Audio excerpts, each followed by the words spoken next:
There's two. Yes.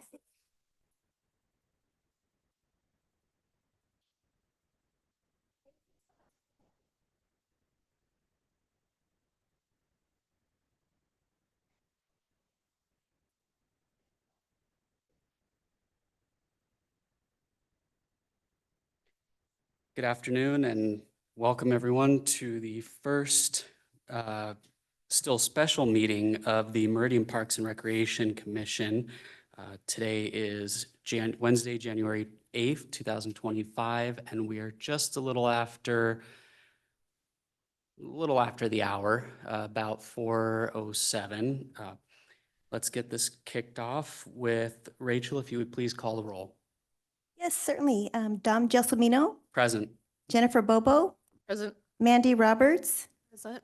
Joe Greer is absent, Ellie Hood, Present. Reese Sandow, Present. Terry Dennington. Here.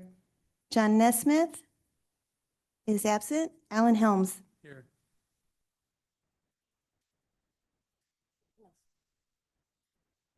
Thank you, Rachel. A quorum being present, our next motion will be the adoption of the agenda for tonight. Do I have a motion for the adoption of tonight's agenda? I move that we adopt tonight's agenda. First, a motion has been made by Vice Chair Sandow. Do I have a second? I second that motion. Seconded by Commissioner Roberts. All in favor? Aye. Any opposed? So ordered. Our next item, the approval of the minutes. Do I have a motion for the approval of the December 11th, 2024 special meeting?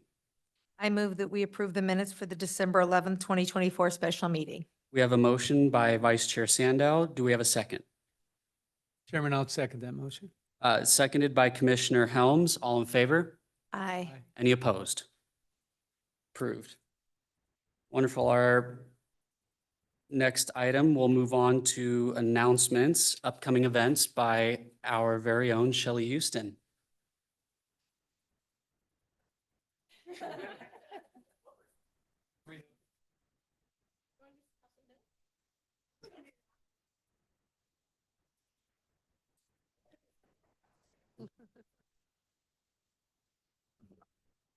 Hello, commissioners. Why be ordinary and just present one event or maybe two upcoming events? No, I bring you 27 upcoming events. These are, with the coming of the new year, these are the events that I could kind of nail down 2025 dates for. These are kind of our tried and true usual annual events that we've attached dates to. That's not to say there won't be other events here and there, or maybe ribbon cuttings or groundbreakings or who knows what. I also wasn't able to hear of any coffees with the mayor or town hall meetings. So those will all join the parade as we move into the new year. But for now, these are the dates you might want to just have on your radar. Maybe this will be the year. I know I can see you didn't give up candy. So maybe your resolution is to come and volunteer at one of our Parks and Rec events. I'm pretty sure that's it. So if any of these catch your fancy and you'd like to know more about what they're like, or if you came and spent some time with us, what you might be able to do or help out, I'd love to paint the picture for you. And so this is what we'll start the new year with. And like I say, as time marches on, additional events and dates will come to our attention. That's all I have for you. Is that good for now? Are we good? Yes, Shelley, thank you so much. Thank Do you. we have any questions for Shelley from the commission? Yeah. Commissioner Bobo? Remind me, what is Go with the Flow tour bus? Oh, during the week that the Public Works Department has that Works Week Expo where they show all the workings of the city, they literally have a chartered bus and they follow the flow of, Sewage? what would you say? Practically, it's like water, wastewater. They used to have a run. What did they call that run? Something they literally drop a tennis ball in some little sewer hole, and then you'd race it to the end. But it has to do with understanding the flow of the water and wastewater through our community, and it's put on by Public Works, and there's no cost. You just have to get one of the seats on the bus in time. Yeah, So that'll be in what, June, did we say May or June? Oh, May this time, May, a little earlier. So it's kind of fun. Hello, We've hello. done it Oh, before. It's kind of like our bus tour, except with a different focus. I was just going to mention that I did go on their tour a year ago, and yeah, we got to tour the big water tower tank, the big yellow one. That was kind of neat to go in, and then went to a water facility, Lift station? lift station, and then we ended up at the wastewater treatment plant and toured that. Yeah, so always interesting. So seriously, if any of these ever catch your fancy or you think, what is that? Just ask and we'll clue you in and you can make your decision. Chair Gelsomino, Yes, just, Commissioner Dennington. I was on that same tour with Steve and his wife, and so it was something you should do. It's very interesting. I learned a lot about how all of that works, and so I think it's well worth your time to do it. Okay, maybe we'll have an entourage when the time comes. So I'll remind you and maybe we can get signed up, some of us that want to do it. Wonderful. Thank you, Shelley. And I would like to speak on behalf of this commission that we appreciate you. We're going to start out this new year with, appreciation to everyone, but since you're our first guest, you get the start off. Appreciate you back. All right. We do not have any old business on the agenda, which brings us to our new business, MPR Department Arts and Culture update with Cassandra Schiffler, the MPR Arts and Culture Coordinator. Hello, thank you. I think I have met all of you except maybe Commissioner Sando at some point or another. So a lot of friendly faces. I think most of you maybe have an idea of what I do, but I'll get to go in depth here and talk about a lot of it. In addition to reporting to this commission, I manage the Arts Commission and the Historic Preservation Commission. So what I do is arts, history, and cultural activities. So these commissions have a little bit different focus. One is on arts, one's on historic preservation. They have a full commission just like you. We have a couple of new commissioners on each, and they're all great volunteers just like you that work on their projects, our projects. So I'll go into the historic preservation ones first. This is an image of the chair, Blaine Johnston. He has been on the commission for 10 plus years, and this is him leading a tour downtown. So some of the ongoing projects that the Historic Preservation Commission works on, there's a virtual, I have a lot of slides. I'm not going to read all of the text.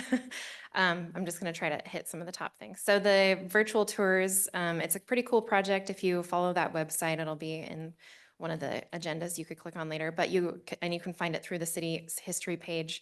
There are 360-degree tours of different places in the city that are historic sites. So there's one for the Pine Street School inside. If any of you have any of you been inside the Pine Street School? It's really cool. So the virtual tour is a nice way to check it out because it doesn't have very many open hours. But there's also some sites like the Speedway and along Highway 16 and downtown.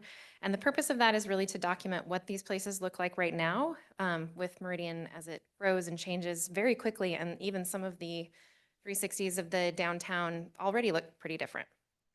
Another ongoing sort of thing is May is National Preservation Month. So they try to do some walking tours, a proclamation for the city. Sometimes there's some educational presentations and in-person walking tours. We just this last year had a consultant do a really nice binder for the commissioners so that they can lead those tours. But if anyone is interested in guiding historic walking tours, we could potentially take more people on to do that, to lead the tours if you're interested. And so I think since COVID, this is the first time there's been more than 1 or 2 tours during the year. So they kind of did it on a regular basis and planning to do that again. So that's good. And there's also a self-guided tour available year-round, either on an iPhone or Android. You just search for Meridian Historic Tour, and you can do the mobile app, or there's some tour booklets in the kiosks outside, And we did just update those. I try to keep those stocked throughout the year, but they go pretty fast. So sometimes if you check that out, it might be empty, but you can always get some from me.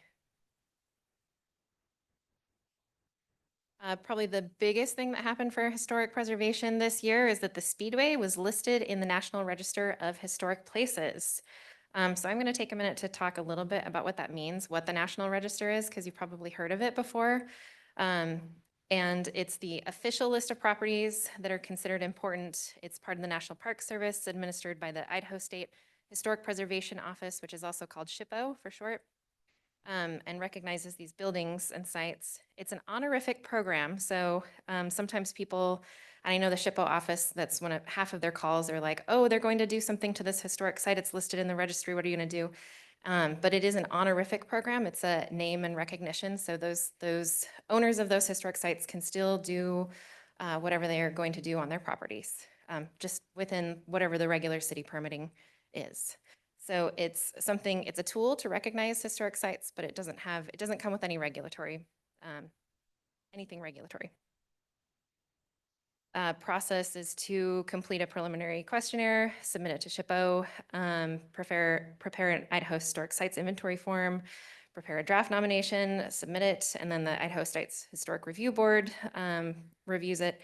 And then if everyone agrees, then it goes on to the national level for approval. The process is long, and the Speedway took even longer than most sites. It was a complicated one with a lot of different buildings and things. So this has been going 4 years, I think. But typically to fill out the things, typically it's done by a professional consultant. People can do it on their own, but usually it's like a historic preservation professional, which is what we hired. And typically between 100 to 150 hours of research, writing, and revisions. And typically 1 to 2 years. Speedway was longer, but. And just for reference about other properties in Meridian, so we have a total of 7 that are existing, including the new Speedway. And you can see on the list, there's a couple, the Exchange Bank, the Mittleiter Farmstead, are no longer standing. So just kind of, again, going back to this is an honorific program. We did, it was actually last year, do a survey for potential historic districts. And those would be places that are eligible for the National Historic Register. And that's pretty much, it's like 50% of the properties, half of them are eligible, half of them are not. So some are contributing, some are not contributing. These are really, really small. It's the blue area there. So one of them, it's along Main Street, and then the other one is along Idaho Street. It's the image that's right there. So there's like 7 properties in one site and 17 properties in the other site. Typically, if you do a historic district, that might come with regulatory sort of things, but I don't think Meridian's not very interested in doing regulatory historic districts this time.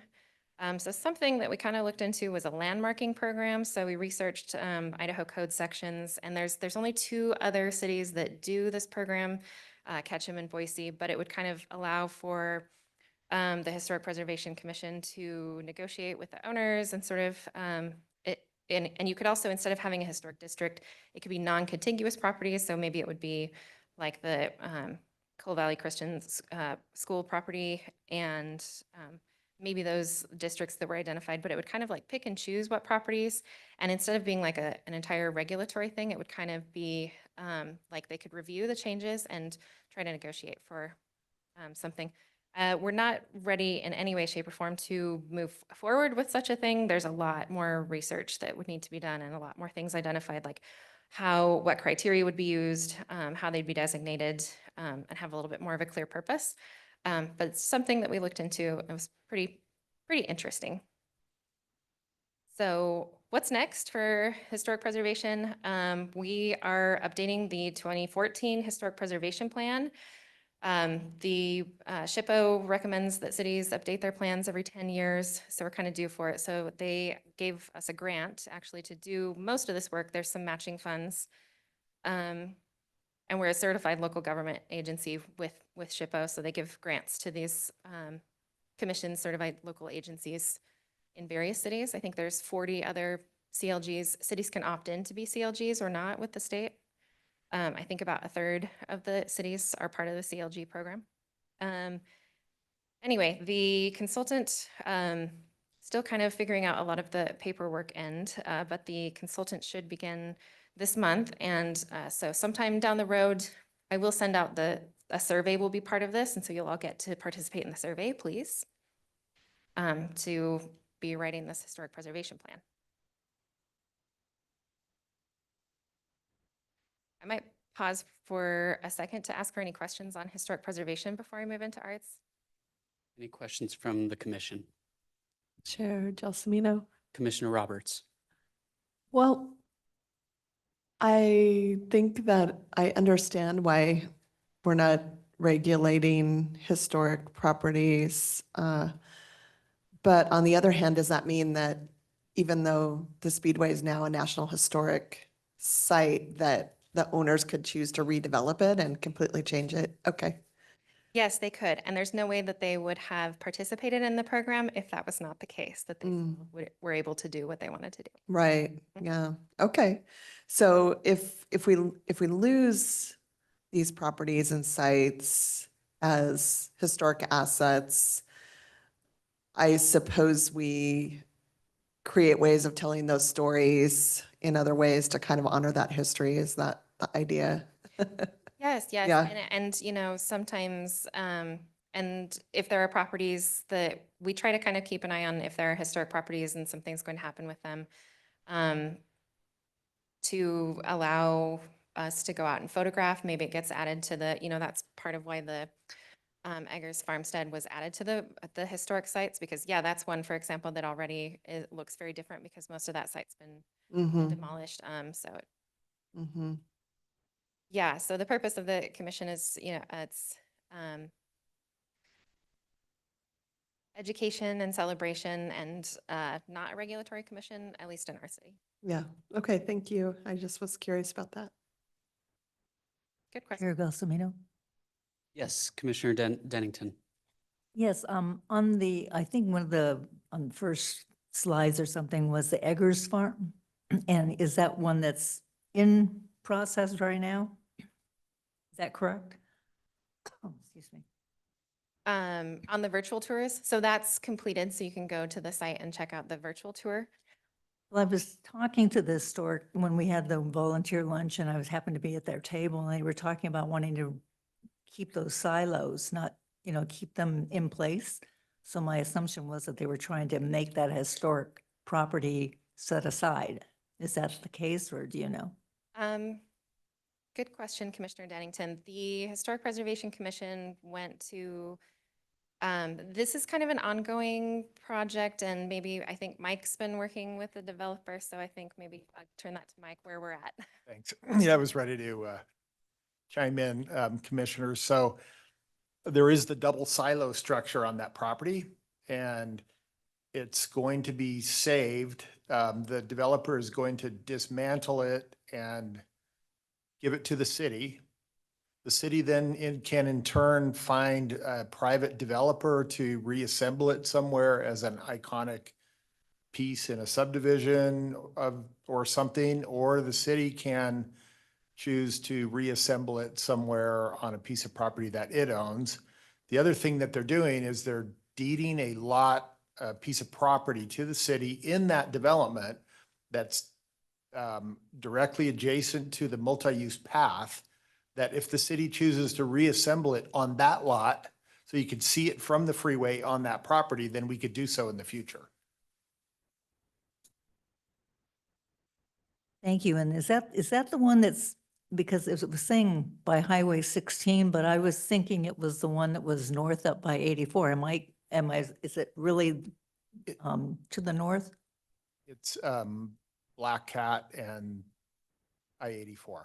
Highway 84, that's what I thought. But I thought it said Highway 16 on the display. I don't Might know, be. That on the might be virtual listed tour as thing. virtual. So I don't know if that was the same property or not. Is the Eggers Farm the same property as the one that we're discussing?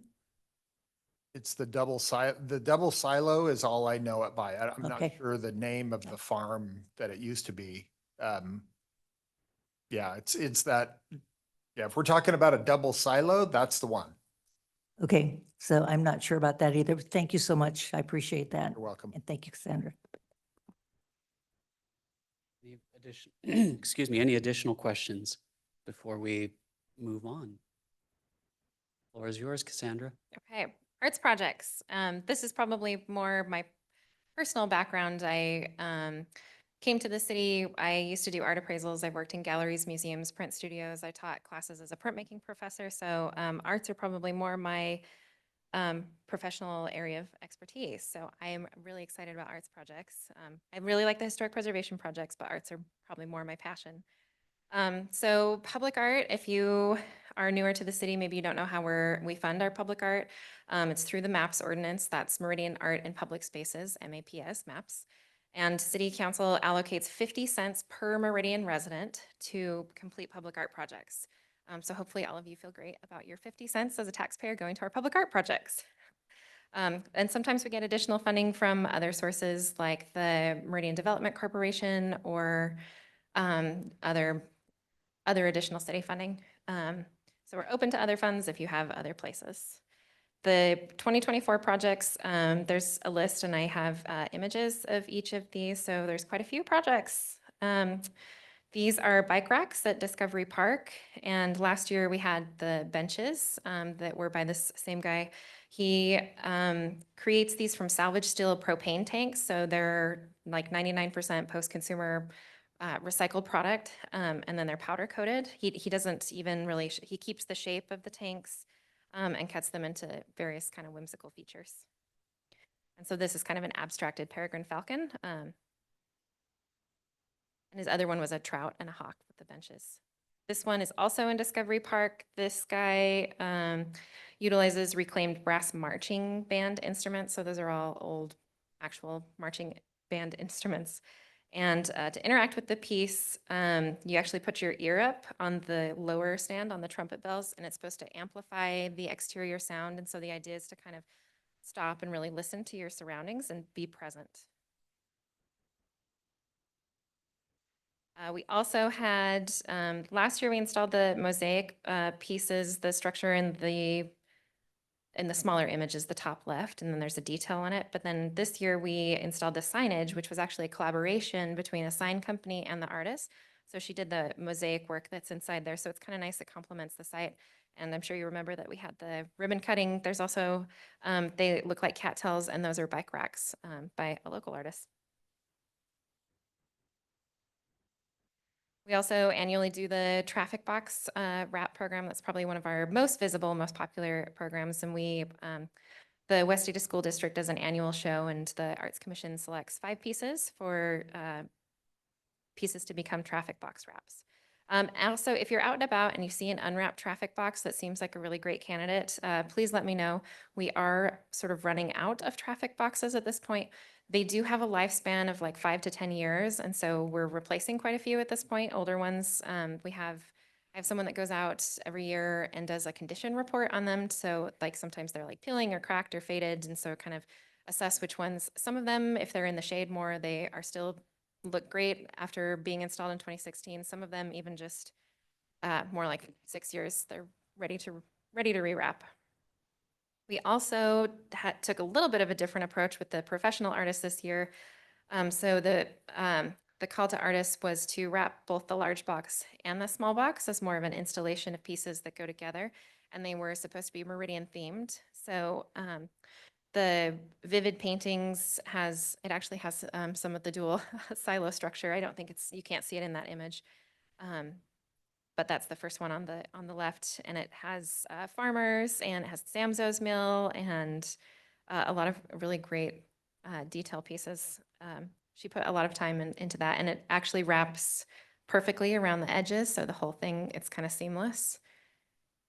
And then that second one, that artist went out to Meridian Parks and took little bits and pieces from some of the parks, either some of the like sound garden sort of things, and there's a part of a playground, and there's part of the Fuller Park, and put them in her sort of illustration style around that one. That's on 8th Street.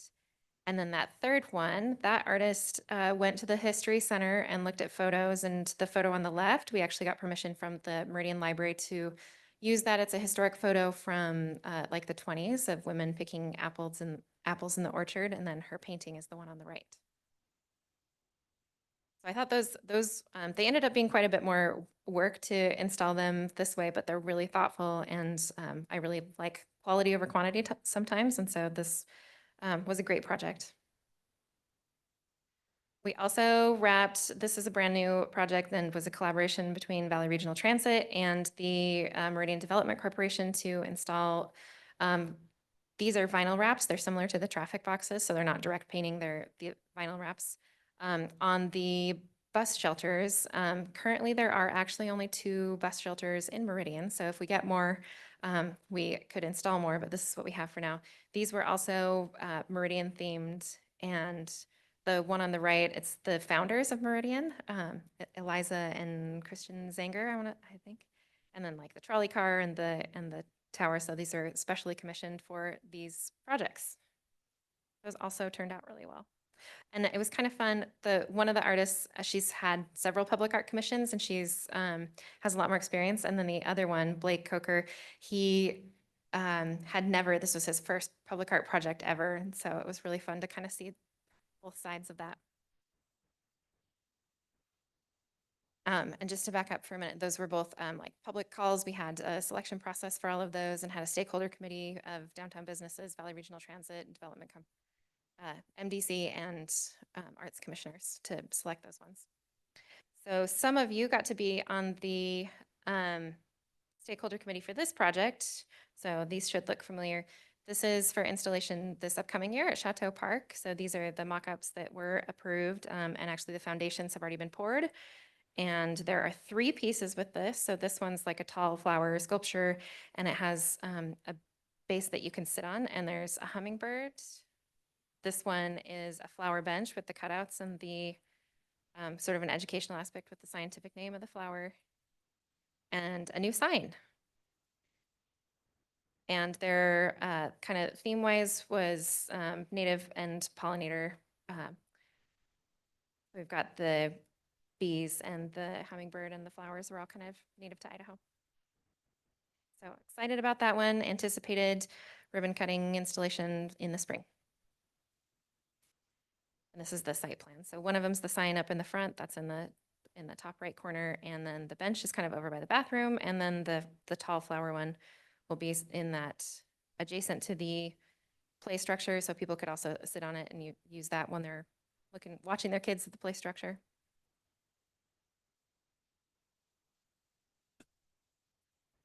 Other projects, the gallery, which I think Lizzie came and presented to all of you at a recent commission.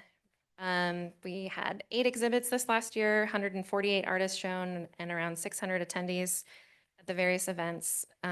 We actually had an event just last night, and for those panel discussion sort of events that we've been starting to do, we anticipated 20 or 30 people, but we had almost 60 people attend, which is more than we get for most of the opening receptions. That was great. It was we had a curator, art consultant, and a framer present on like how to frame your art, and then also how to like make a portfolio. It was moderated by the Idaho Commission on the Arts, an art director, and so it was a nice educational sort of, and it brought out quite a few artists, and I think a lot of people learned quite a bit, so it was great. This is the current exhibit. It's Midnight Metaphor, and it's by the Treasure Valley Artists Alliance group, which is also who I worked with in hosting that educational panel last night.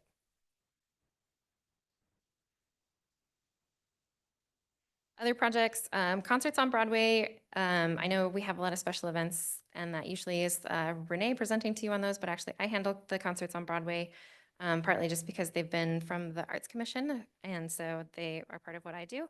So we had Afrosonics, Steve Fulton's Ultramuse, and Summer Groove Party Band this last year. I did, those first 2 bands have more original music, and I was excited to introduce that, but I think the audience is used to more music that's more recognizable. So I actually got some complaints. So I think we'll be going back to more cover music for these ones. But they were fun. We also had, smoke and stuff that was in the air, and so had a couple of lower attendance ones. But the Summer Groove Party Band is always a hit. It draws the biggest crowd. So we typically have like 300 to 500 people at these outside City Hall. And they run just a little bit into the evening. We also had the Tammy DeVeertz Awards in the Arts, and these are the recipients for that. And we made the celebration for this as like an opener for the concerts on Broadway. So we had a nice crowd sort of built in to recognize these people for their contributions in the arts. Meridian Art Week is another event or week that we do, and there's the art drop that happens all week. We had an artist talk, and we had several classes, but the community art party was kind of the major event. And did anyone make it out to the community art party?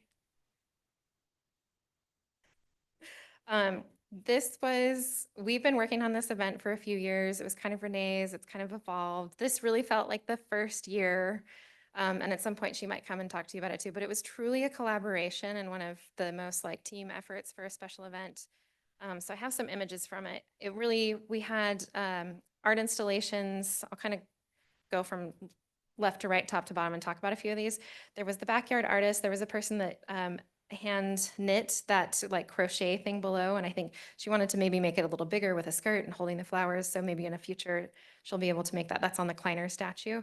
And she also had some knit like wrapped trees, so it's kind of a pop-up temporary yarn bombing is what it's called. We had lots of booths with interactive, lots of things geared towards kids. Kids could like paint or learn a little bit about music. The next one's a letterpress printing machine, so people could make text and then print it themselves, and they got to take a piece of art home. Had the chalk art competition where we have youth, adults, and teams making chalk art pieces, and they do a really amazing job. She was actually one of the winners in the youth category. Several booths. One of the purposes of this, so there's art fairs out there in the valley, and I really wanted to help focus this as something that's not like an art fair with a lot of art booths, but really more educational and more like here are lots of the organizations that are out in the community in the arts, from writing, music, theater, dance, that people maybe don't know about, to kind of help them advertise what they're doing, maybe offer something to get people to come and go check out those community resources. So like Story Night, Opera Idaho, Ballet Idaho, Huckleberry Star Theater. And then we had some youth performances and other performances in the band shell. And I'm really proud of this. This was temporary mural painting. So there was an 8 by 8 foot cube that we had 3 professional artists paint on the sides. And then there was the community painting.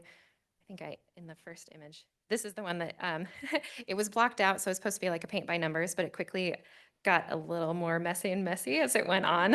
Oh, I don't have a picture of the end. It was, we might try to do like a youth one and one for another paint by number one. It was fun anyway. It was really sweet. But that was a really cool and engaging part of the art party. But overall, we had hundreds of people come. We had like 20 or 30 booths. It was really well decorated. This really felt like we finally hit the right, and it was in the park because we tried to do it downtown, which was just too many logistics, but it really felt like a great event. So continuing to evolve that event and grow that, that's probably been one of my favorite projects this year. We also support youth performing arts projects and funded 3 performing arts projects for Treasure Valley Children's Theater, Idaho Fine Arts Academy, and Meridian High School Band Boosters. So what's next? Public Art Master Plan probably feels like my biggest project for this next year. City Council, after it's been requested for a few years, but we finally have the funding for this. And so I'm working with someone to develop the scope of work. So along with the master plan for historic preservation, this is a master plan for public art. We'll have a survey and some community engagement. So also watch for that, because we'll want to have community input to talk about and look at our public art and what the community wants. Then we have Chateau Park coming up. Linder Road construction is happening, and we have a local artist, Stephanie Inman, who was selected. And so we're working on that. That's a 2027 project, but there's still a lot of planning that's happening now, and some planning for public art at the community center. And I've been working with GIS. We have a new map that might be released in the next couple of months. A really cool interactive map where you can click on several like GIS points and bring up the public art pieces with the artist statement and a narrative and the title and everything about the art. It's pretty neat. And developing the community art party and just the ongoing projects that happen. So if you want to follow what we're doing, these are the Instagram and Facebook handles, Meridian Arts and Meridian History. And that was it. Not much. Just a little. Thank you, Cassandra. Do we have any questions for Cassandra from the commission or? Here's Josemina. I don't have a Commissioner question. Bebo? I just have a comment. Every time we have family or friends that come over to Meridian, they love the art here. I just wanted to compliment you for all the hard work that you do because that always sets our city apart. That just gives us the identity of like, oh, look at that. Oh, look at it. Especially the wraps around the utility boxes. I don't know why, but I enjoy looking at them, but I know that if people are, oh, that's so fun. But especially the sculptures are always, it just gives us a sense of, always gives me a sense of pride of like, yeah, that's my city. It's a good city.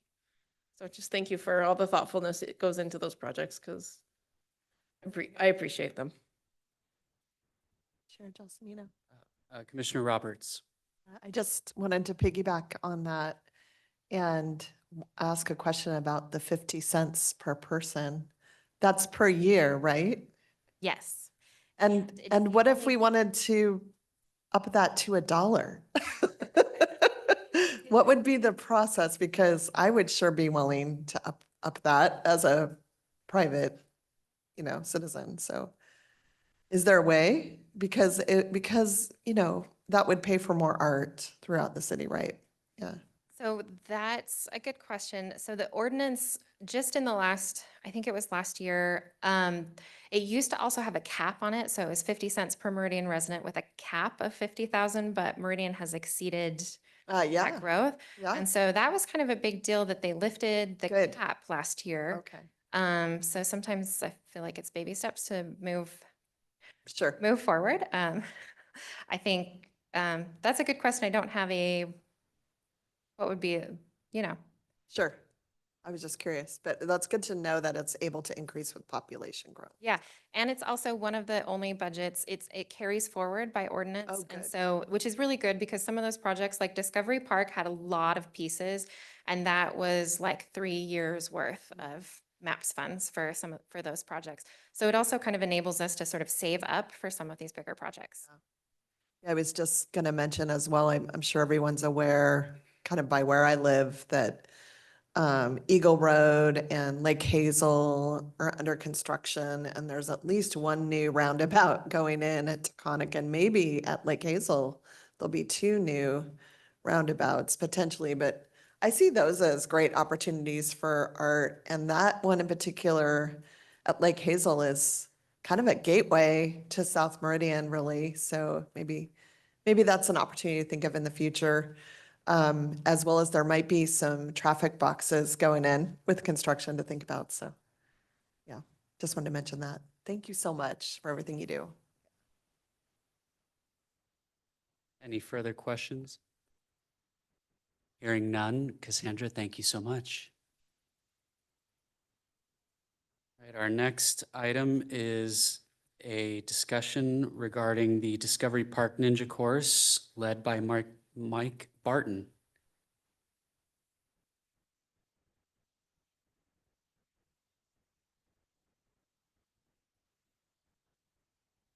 Good afternoon, commissioners. Commissioner Roberts, the roundabout question with the art, when they go in, we put sleeves under the road so we can get power into the center, trying to think ahead that someday maybe there's art and we want to light it. So we haven't, there is the ability to do that. So we've kind of thought of that maybe one of these days that might happen. So, but I'm here, up here this afternoon to talk to you about an opportunity that we have to install an amenity in Discovery Park. And where'd it go? Oh, there we go. So,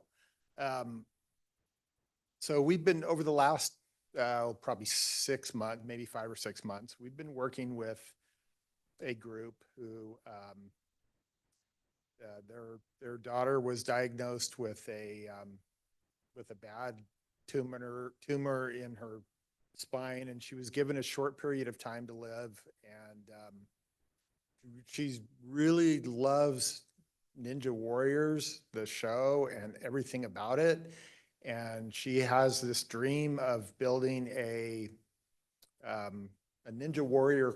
It says park, but it's really a course, and something that she can enjoy and play on and play with her friends, and just have that for other kids to enjoy for years to come. So with that, we have an opportunity to add this amenity in Discovery Park, which would enhance the theme of Discovery Park, in that, you know, when we first built Discovery Park, it was kind of centered around education and discovery, and really a lot of it's morphed into this collection of amenities that are there for the whole family, that you can come with toddlers and they can play in the sand, and you can play pickleball, and, you know, as a senior. So there's this wide group of amenities for age groups. One of the typically underserved age groups that we have are in parks are those teenager, young teens, tweens kind of thing. You know, 10-year-old, 13, 14, 15. So we do have the bike park, we do have the skate park, and that kind of takes that. But this is an opportunity to add another amenity that helps that group.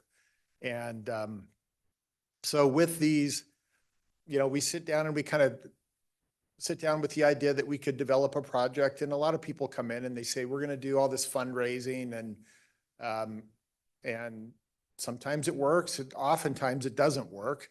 In this case, it's working really well for them. This says that they have 163,000. I should have updated it because I checked it right before the meeting. They're at 185 this afternoon. So they keep raising money, and they're really getting close to the goal. So what we'd like to do is, you know, in addition to the 185 that they currently have, there's an opportunity for a Blue Cross grant. That is another $20,000. So we're looking into that. And then there's also maybe the possibility of some in-kind donations with digging it out, supplying gravel, some other items, ground repair. And then shortly we'll be going and talking to other city leadership, possibly city council, about the potential of the city making up the gap, making up the difference. Because we really want to, if we're going to do it, we need to get it done fairly quickly. So this is the overall plan for Discovery Park. The kind of the stuff in the backdrop was that phase 1. Phase 2 is what we just finished here a year or so ago. And we have it broken up into several different areas. One of the areas that we have it as an active area where pickleball, tennis, basketball, it's directly adjacent to the playground where the 40-yard dash is. So that's where we kind of picked out a spot for this amenity. Oh, yeah. So that's a little closer look at the exact location. We're challenged a little bit because there is the Williams pipeline has an easement that goes through the park. So we're kind of challenged where exactly we can put it. And you can see that things are laid out kind of diagonally, and that follows that easement. So if you're thinking, well, hey, why don't you put it a little closer to the playground? That seems like a better fit. We can't. That would be right in the easement, and it's not allowed. So that's kind of the thinking behind that. So this is the course itself. And I have a video that'll play here in a few minutes. It doesn't have sound because of our recording something with the streaming. It doesn't play the sound, but we have the closed captioning, and you can see people on it. So basically, there's a start. You go into what they call a warp wall, and then there's angled overhead ladders, a ledge hanger, rope climber, accessible power lifter, a sidewalk, and then a bridge and a wheel bridge, and then you finish. So there's a whole course that you go through. Here's another view of it. So there's a definite start and finish. If people can, or people can just pick out their favorite thing that they like to do. If they like to hang on stuff or go through this, the sidewalk where you know, those panels are on an angle like that, you could just repeat that. There's nothing wrong with that. So just another view of it. The surfacing would be artificial turf. So pretty low maintenance. And this company, Sontag Recreation, is the same company that did the playground in Discovery Park. So we're used to their equipment. We're used to their level of expertise and quality. And we're comfortable using them as a supplier for this.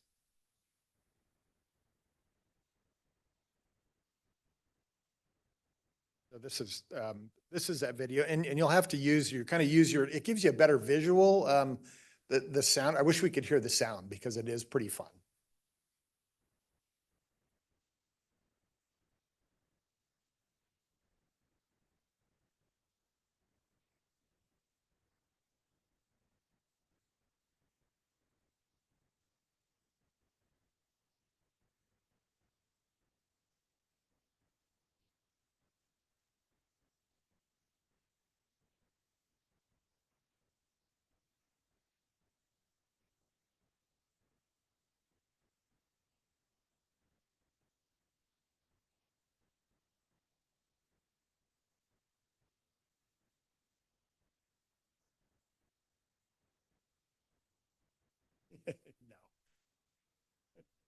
No. Yeah, No. now I'm a little worried my husband's going to want to try this. Garrett's going to use it to loosen his shoulder up.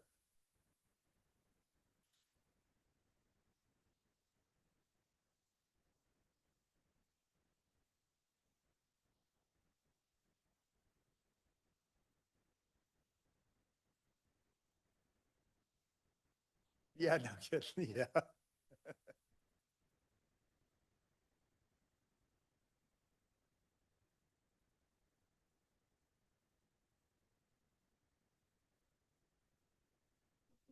Mm-hmm.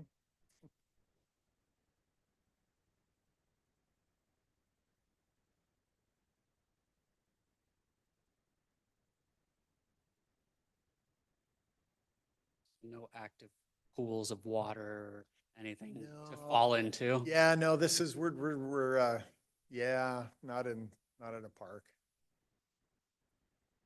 Yeah. Good idea.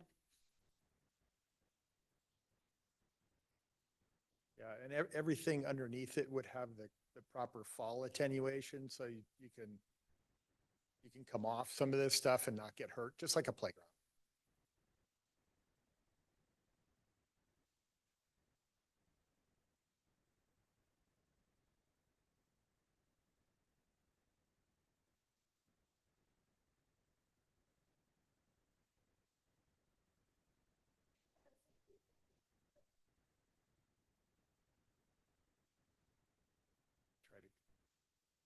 Try to get out of there and go to the next. There we go. Oops. So we'd like to add this to Discovery Park, and I'm open for questions or feedback. Thank you, Mike. And are there any questions from commissioners? Commissioner Helms. Chairman. Mike, what, you mentioned that it was targeted for, did you say teenagers? Well, it's 5 to 12 and 13 plus. Okay. So it's adult. I can go play there. You can, absolutely. Let me know when you're going. Okay. I want to watch. I just think it's a great idea. So anyway, Awesome. thank you. Thank you. Commissioner Sandow. Thank you. My question is, has the family seen or contributed to any of the planning? And will there be a formal dedication of the space? Question. Yeah, 100%. So we had one we had a different model in mind, and they did a lot of research on their own with Eva, and this is the one that they picked out, and we're 100% on board with it. And I would say, yes, there is going to be a dedication. We want to kind of get it in first, and Shelley's on it, party planner. We'll do it, yes. Any additional questions? Chairman Gilzamino. Right. Commissioner Dennington. Yes, it just looks so easy. It's going to be a piece of cake. No, it really is amazing. And I think it's great that she wanted to put that together as something that she wanted to do and obviously can be used by a lot of people in the future. So I'll be looking forward to this commissioner out there as well. I sure will. So just quick question. I remember, I think this girl was on the news a while back. I think they did a little special. Okay, so I just want to. Yeah, so we've been keeping the location kind of quiet because it hasn't been discussed with you guys or council or anything. So we didn't want to, there was something that came out initially, and it was like, whoa, wait, don't get too far ahead of yourself. I think it's good. This is a good idea. It's a needed amenity. I don't know if there's another one around in the valley that I can think of. There might be, but I can't think of it. And so, it's like, we like it, raise your funds, and let's get to a certain point, and then we'll start talking about it and making it more public than it is right now. And now we're at that point. Right. Yeah, no, I just remember the parents and stuff being on TV and the girl and talking about what she wanted to make a point of and stuff. I mean, and I was really impressed. So, and I love the idea. So, and of course, I love Discovery Park. So, 100% support this. Thank you. Thank you. Any additional questions, comments? Hearing none. Mike, thank you so much. Welcome. Thank you. All right, we do not have any workshops tonight, which leads us to our staff reports. Steve, the floor is yours. Thank you, Mr. Chair. Lots going on. I'm going to kind of hit what I think are my three top highlights. I think the biggest item we're working on right now is the community center. And I do think we'll have a more, probably a bigger update for you next week. But my kind of staff level update for you right now is that we did hold a public open house at the beginning of December. I think I maybe mentioned that at the December meeting because it had just happened. We are meeting with council members, going over timelines and staffing and operational costs and things like that, and trying to wrap up the schematic design phase so that we can gather all of our feedback and enter what we would call the design development phase with the architects. And so we're kind of at the tail end of schematic design, getting ready to transition into design development. The goal right now is to try and have a really solid cost estimate for budgeting construction by around April-ish, so that we can go into the budget hearings, which are in June and July, with the city council. And the project is impact fee eligible, as I think you know, but that's really important. And but the operations and staffing would have to come from the general fund because impact fees only pay for the capital cost, which is the big, millions of dollar investment up front, but the ongoing costs need to come from ongoing sources. So we're working on those details, and there's a lot of moving parts. Garrett can give his own update, but we, they recently toured the Y, and we're really trying to measure twice, cut once, if you will. And, we think we have some good room sizes, but we're finding out some of them need to tweak this way or that way, based on actually physically going into rooms that size and thinking about how they would function. So we're adjusting and tweaking the schematic design, and it's going along really well. And that's a big one. So Number two would be the Fields District is an area in Northwest Meridian that has the district name came from the planning department. It has a kind of like the 10-mile specific area plan. There's a Fields District plan for Northwest Meridian. And we're working on acquiring some future parkland. And I shared that location with you in my future parks update a couple months ago. But last night at the city council meeting, their agenda included approval of the letter of intent to move forward. It's a non-binding letter of intent, so nothing's written in stone yet, but it does say that we intend to move forward with our due diligence on this process and move toward a purchase and sale agreement. So we are moving that direction. I'm very supportive and excited about that. About half the property would be donated and half the property would be purchased. So it's coming to us at a really great price. And yeah, we're going through due diligence, and hopefully around March is when we're looking to move towards a closing on that property. There's still some details to be worked out with Intermountain Gas for easements for the future collector road and things like that are being worked on. But that's another big deal, I think, to the future of Parks in Meridian, and I'm excited that that is moving forward as well. The last item I will mention, and I think Shelley's still here, but I'm going to give her some props. Hopefully you saw between Christmas and New Year's, she sent out a link to the annual report. I really love the report. It's full of great stories and photos, and I think there's a lot to pause and celebrate, at least mentally, about what has been accomplished over the last year. So hopefully you've all had you've had an opportunity to take a look at that, but I know the holidays are really busy. So if you haven't had a chance yet, please look for that email link and take a look, and just take a moment to just think about all that has happened this past year, because I think it's pretty wonderful that we're able to document that. And thank you to Shelley for putting that together and getting it out. So that's my update. Thanks. Thank you, Steve. Mike? Yep, short list of stuff that I'll hit real quick. So we're putting a restroom in at that trail hub. On Trail Hub. I call it Trailhead, but with the sign says Trail Hub, I think. So, yeah, so we're putting a restroom in there. We're putting the restrooms in at the golf course. 2 of the buildings are on the ground. They're sitting on their foundation right now. Start utilities pretty quick.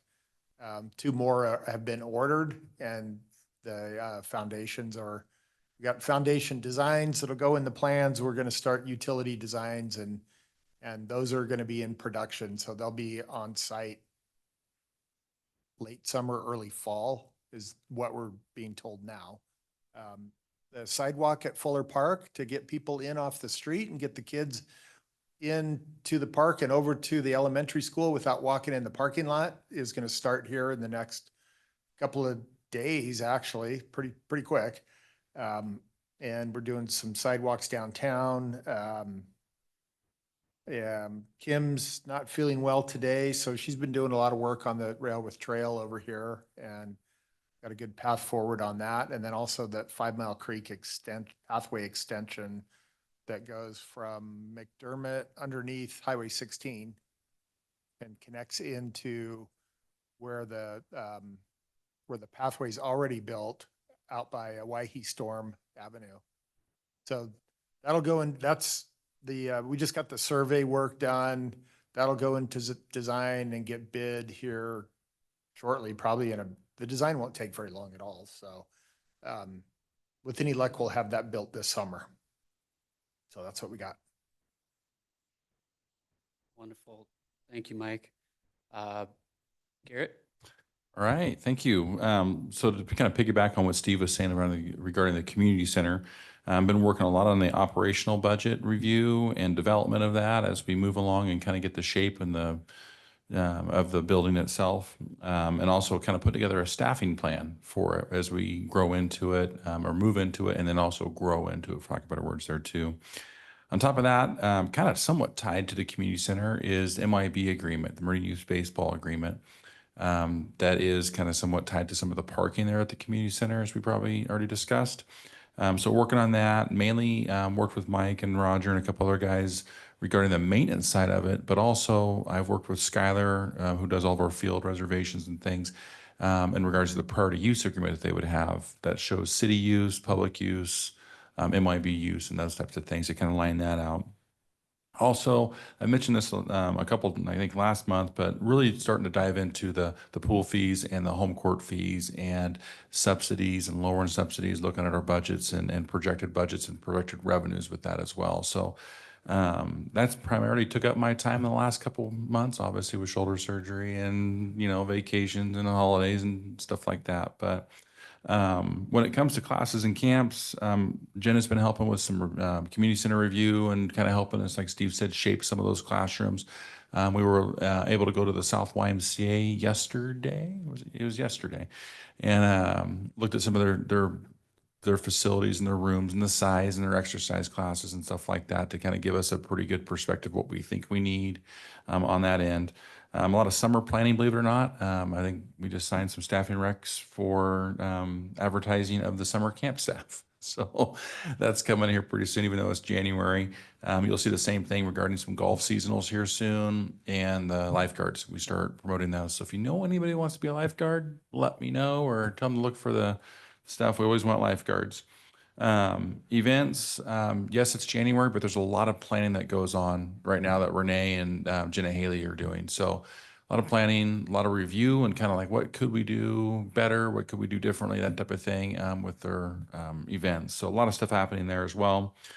Home court, we were lucky to get funded by council to replace all the HVAC units there. That's a big project that's supposed to help with obviously the HVAC system itself, but also with the condensation issues we've had over the couple of years with that. So obviously freezing outside, a lot of people inside, you get some condensation in a big metal building. Working on that. I mentioned Skylar and fields and TUPs and temporary use permits with the external events in our parks. Skylar sent out the call for all the field stuff for the 2025 in October, November.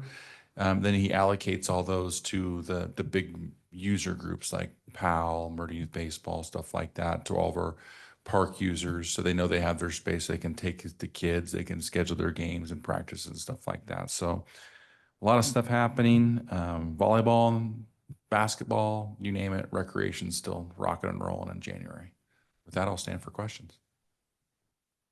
Thank you, Garrett. Any questions for Garrett or any of the other members of the staff on their reports?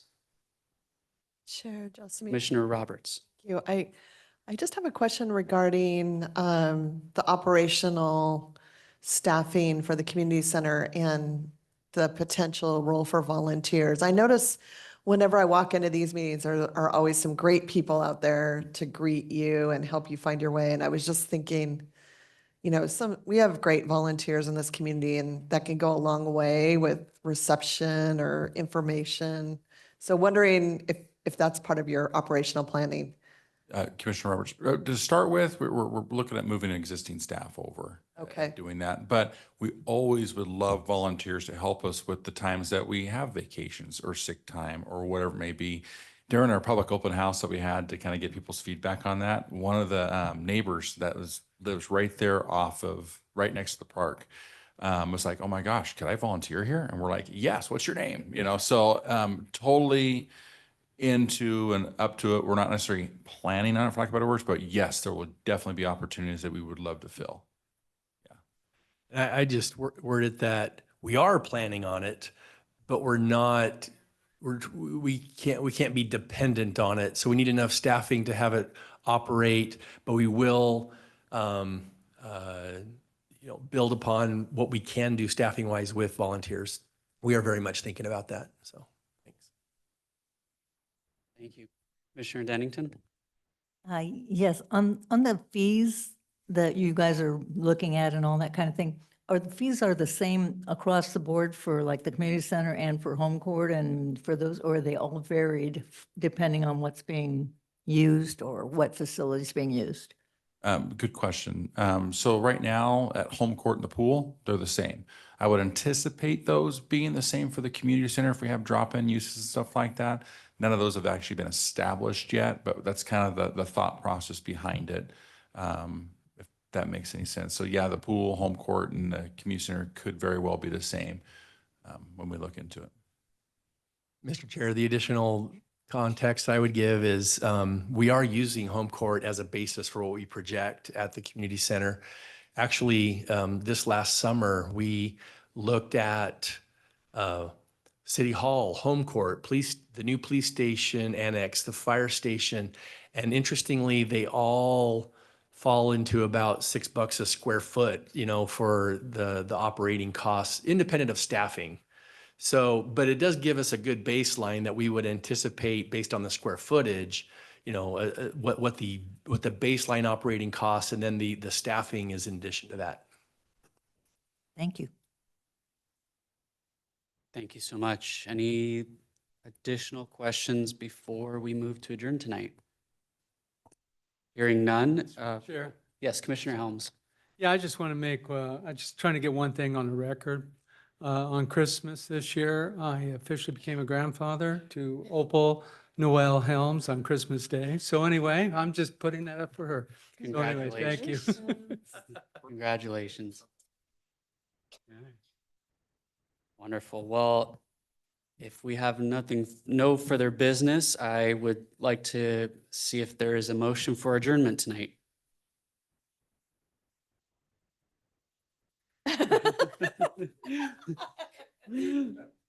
Pardon me. Yes, I move that we adjourn our meeting tonight. We have a motion. Do we have a second? Second. Seconded by Commissioner Dennington and moved by Vice Chair Sandow. All in favor? Aye. Any opposed? So moved, and we will adjourn until our next special meeting on Wednesday, February 12th of this year. Thank you so much.